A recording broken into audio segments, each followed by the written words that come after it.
Hello friends, welcome to our channel science with Palak.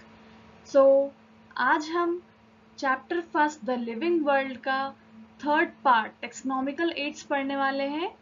So let's start.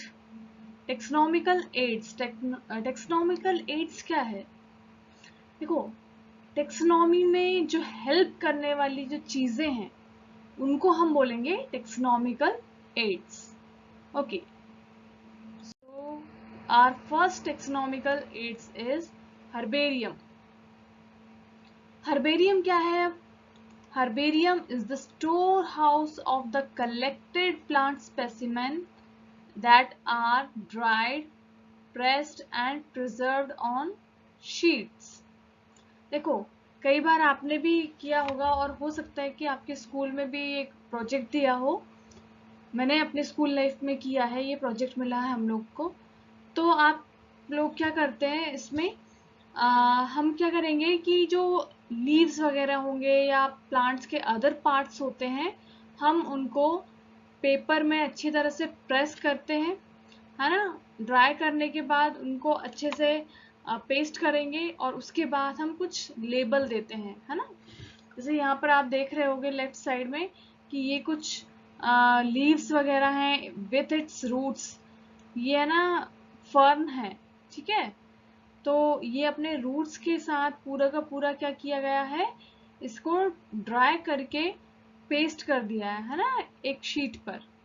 और यहाँ पर एक राइट हैंड साइड में आप एक लेबल देख रहे होगे, ये क्लियरली विजिबल नहीं है बट मैं बता दूं कि herbarium sheets also carry a label providing information about. इसमें क्या क्या इंफॉर्मेशन होगी?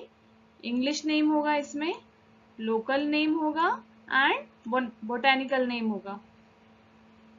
उसके अलावा और क्या होगा? Its family, collector's name. यहाँ पर कलेक्टर्स नेम मीन्स जो कलेक्ट करेगा उसका नेम, है ना, जिसने ये हर्बेरियम बनाया है, not the name of the IAS of your town और city. Okay, date and place of collection, है ना, कब और कहाँ से ये लिया गया है ये सैंपल। ओके, उसके अलावा जो हर्बेरियम है उसका मेन काम क्या है? It serves as a quick referral systems in taxonomical studies. Taxonomical studies में ये क्विक रेफरल सिस्टम की तरह यूज किया जाता है, मतलब फटाफट देखकर और हम आइडेंटिफाई कर सके चीजें। अच्छा, ये चीज है ना, इसका नाम ये है, कॉमन नेम ये है, लोकल नेम ये है, इंग्लिश नेम ये है, फैमिली ये है ना, फटाफट रेफर करके पता कर सकें। अब मोस्ट इम्पॉर्टेंट चीज पर आ जाते हैं हम यहाँ पे कि जो लार्जेस्ट हर्बेरियम है वर्ल्ड का वो कौन सा है? क्यू में है, एंड जो क्यू है वो कहाँ है? इंग्लैंड में। Okay, largest herbarium of world is in Q, England. Then largest herbarium of India is National Herbarium Kolkata, ठीक है। This is also very important. दूसरा लार्जेस्ट हर्बेरियम ऑफ इंडिया है कहाँ पर? National herbarium Kolkata. Okay, is it clear? Okay, now botanical gardens की बात करेंगे हम। हमारा सेकेंड टेक्सोनॉमिकल एड्स आ गया यहाँ पे, बोटेनिकल गार्डन्स। बोटेनिकल गार्डन्स क्या होते हैं? They have collection of living plants for reference.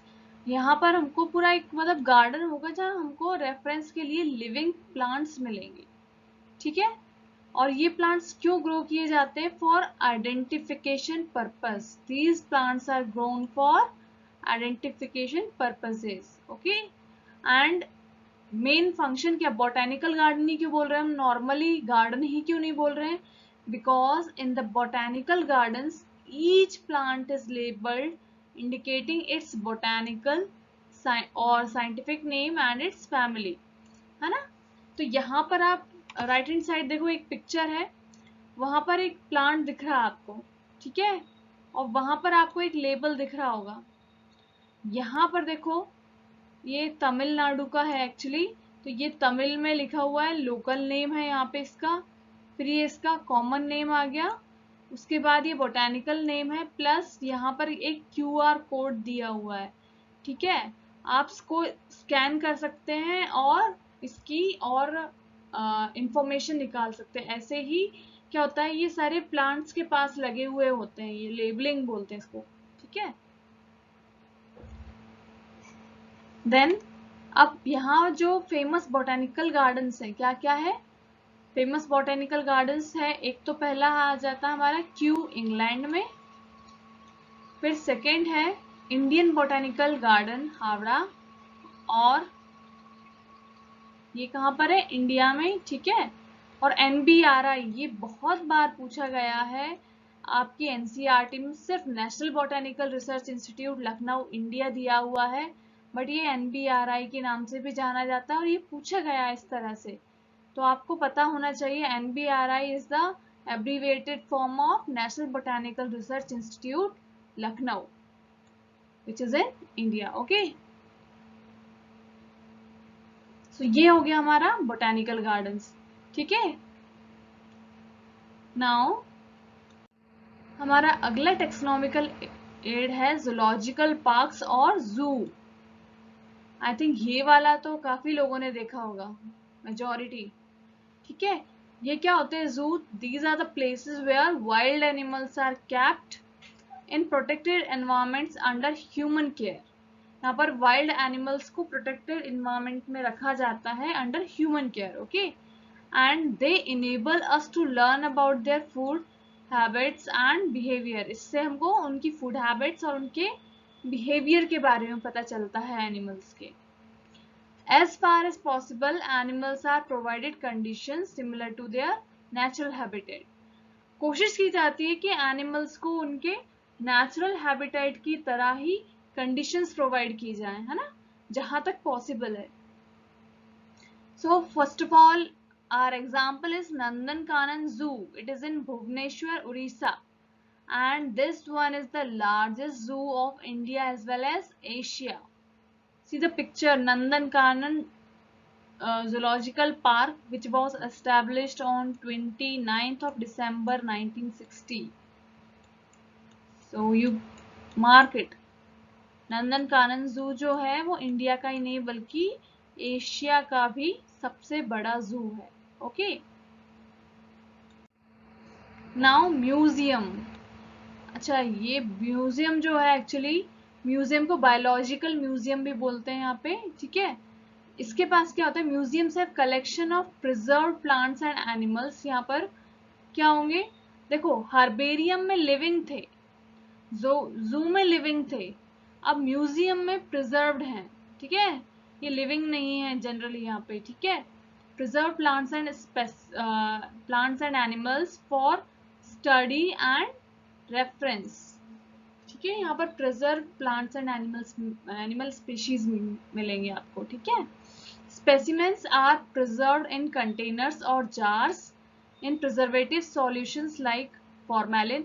ये आपने आपके स्कूल लैब में भी देखा होगा कि आपके कुछ जार होंगे वहां पर आपके बायो लैब में, वहां पर कुछ फिश वगैरह होंगे, कुछ इंसेक्ट्स होंगे जो किसी कंटेनर में या जार में रखे होंगे, है ना, जिस पर एक सॉल्यूशन डला हुआ होता है ना, वो जो सॉल्यूशन है वो क्या है, फॉर्मेलिन, ओके।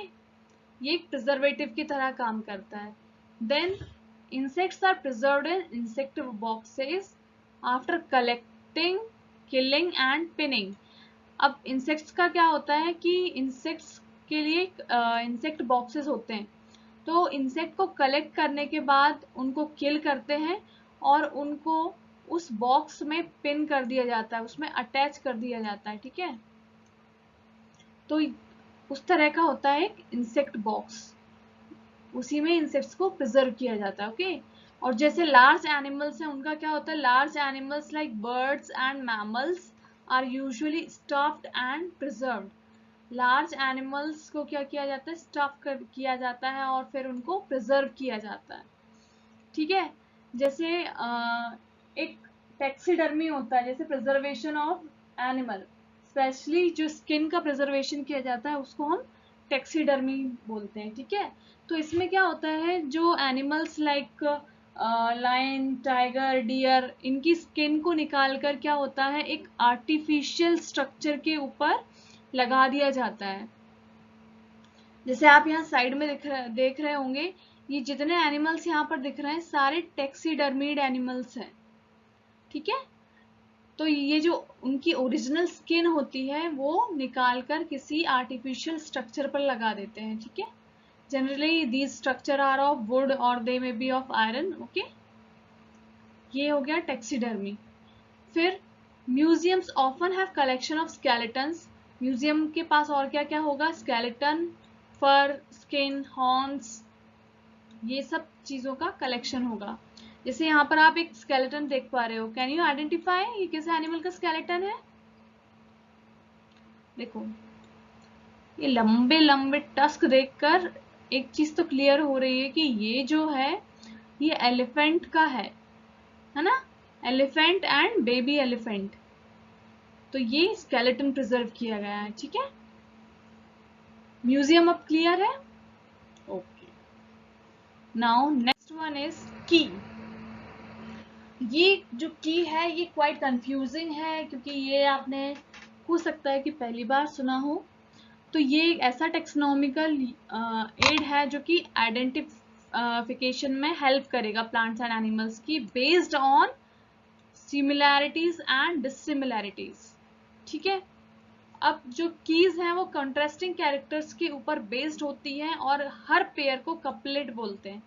जैसे यहाँ पर फर्स्ट पर देखो, ए और बी दो कंट्रास्टिंग कैरेक्टर्स दिए हुए हैं, इन दोनों कैरेक्टर्स को हम क्या बोलेंगे? कपलेट।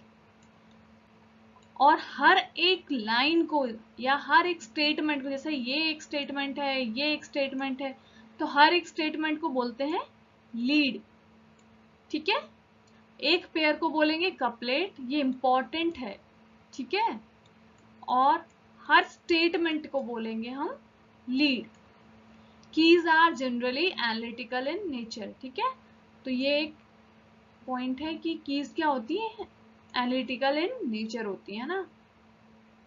जैसे फर्स्ट का अगर हम देखें, दो कंट्रास्टिंग कैरेक्टर्स दिए हुए हैं, मतलब एक इस पेयर में या इस कपलेट में क्या दिया हुआ है?